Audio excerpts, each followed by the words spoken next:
Good morning, student.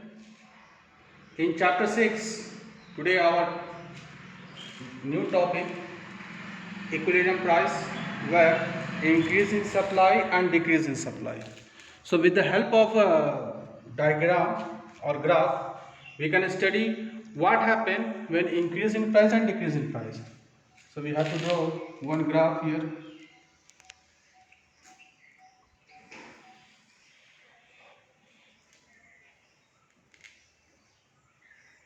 That is y axis, x axis, O. At P price, certain quantity is demanded. At P price, certain quantity is demanded.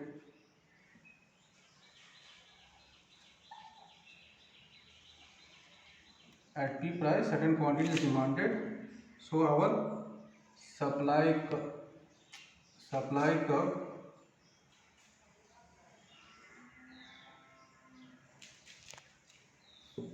supply curve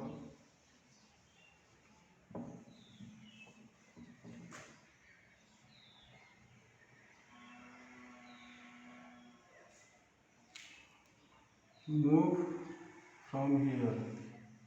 This is our supply curve. Okay.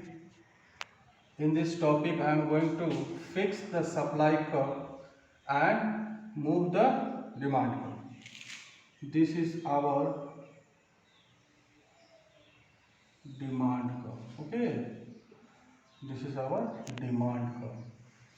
It is our equilibrium point. Equilibrium point means it is called equilibrium price. EP is called equilibrium price. Okay, and it is EQ is called equilibrium quantity. My dear student, in this topic, I am going to increase the supply. What is the meaning of increase in the supply? When price is going to be increased, the supply automatically be going to be increased. See what happened. Suppose I am going to increase the price. Okay, that is called, what will happen? Increase the price, that is P2. Okay, P2 is called increase in price.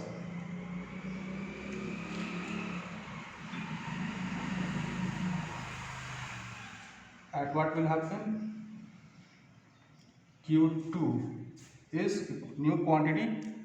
Q2 is new quantity. At P2, P2 is increase in price and Q2 is our increase in decrease in quantity.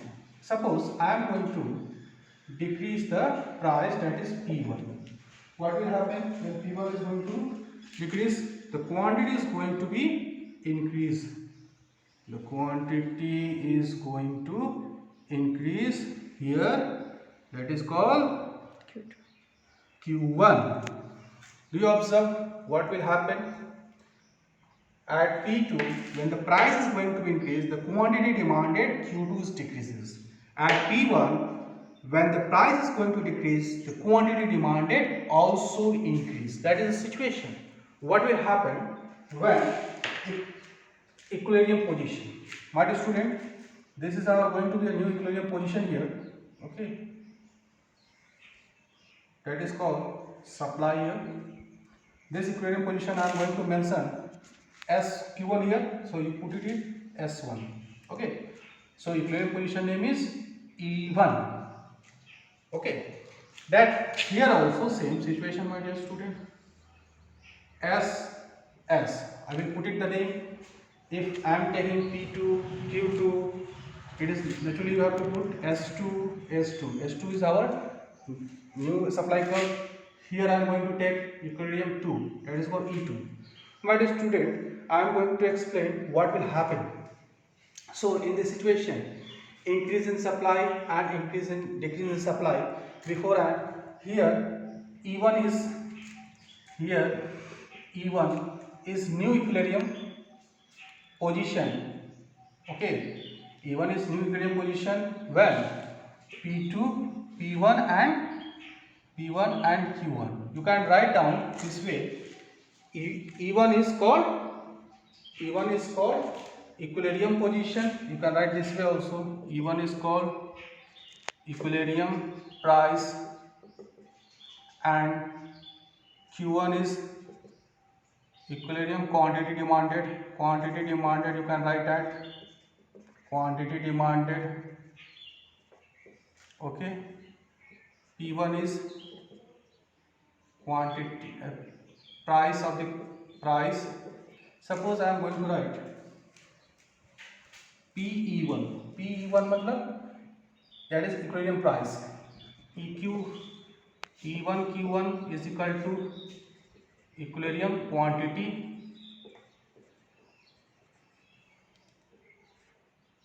E1 P1 is called equilibrium price. This is I am going to description. If anybody, same way you have to write this way also by putting this. When we have to write E2 is a new equilibrium position, okay. Q2, P2 when the prices changes.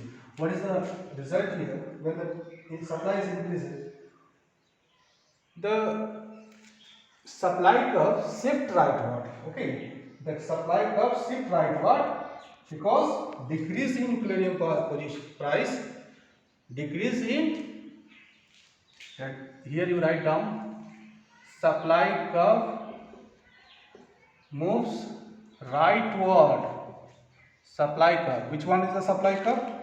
S1 okay. Supply curves S1 moves rightward. How to measure rightward? From here you have to rightward, okay. Next is that suppose what is the position here? Supply curves moves leftward, that is called leftward. You can write S2 leftward, S2 leftward shift curve. Q, because due to P2 is increase in price, and Q2 decrease in quantity, okay. Simple, my dear student. S2 that is leftward shift of demand curve, where P2 increase in the price and Q2 decrease in the quantity. Simple. That is called decrease in supply. Here S1 that is called rightward shift. What is the position? P1 that is decrease in price, or you can say that fall in price. And what will happen? Decrease in price, the quantity demanded is more, that is Q1 is more, quantity demanded is more, that is called increase. You can write down rise in quantity, increase in quantity, okay. Increase in quantity. My dear student, let's see once diagram here. In this diagram where supply curves fixed, okay, I am taking the example when the supply curve is fixed and taking the position of new equilibrium position. How to make new equilibrium position? With the help of the price. When the price is going to decrease, okay, quantity demanded increases, so new equilibrium will form, that is called E1. Same situation, when the price is going to increase, that new equilibrium position E2 form, but simultaneously the quantity demanded decreases, okay. So you have a 3 equilibrium position here. So it is a situation when increase of price and decrease of price, okay. So in this situation you have to know increase in supply, decrease in supply. What is the increase in supply? S1 is here. I put it S1 is here. That is called rightward shift. Rightward shift means here. That is called rightward shift. That P1 is here when the price is decreased. What is Q1? Q1 is here when the quantities increases. So I wrote here quantities increases. Decrease in supply. What is the meaning of decrease in supply? Means that price is going to increase, okay. And when the price is going to be increases, what will happen? Quantity is going to be decreases, okay. Simple. The curve moves leftward from the initial supply curve. So my dear student, in this topic you can write with this abbreviation also. E1 stand for equilibrium price, E1 stand for quantity demanded, E1 stand for price, EQ is equal to equilibrium quantity, EP is equal to equilibrium price. Then similarly, this is our topic. Okay. So thank you, my dear student.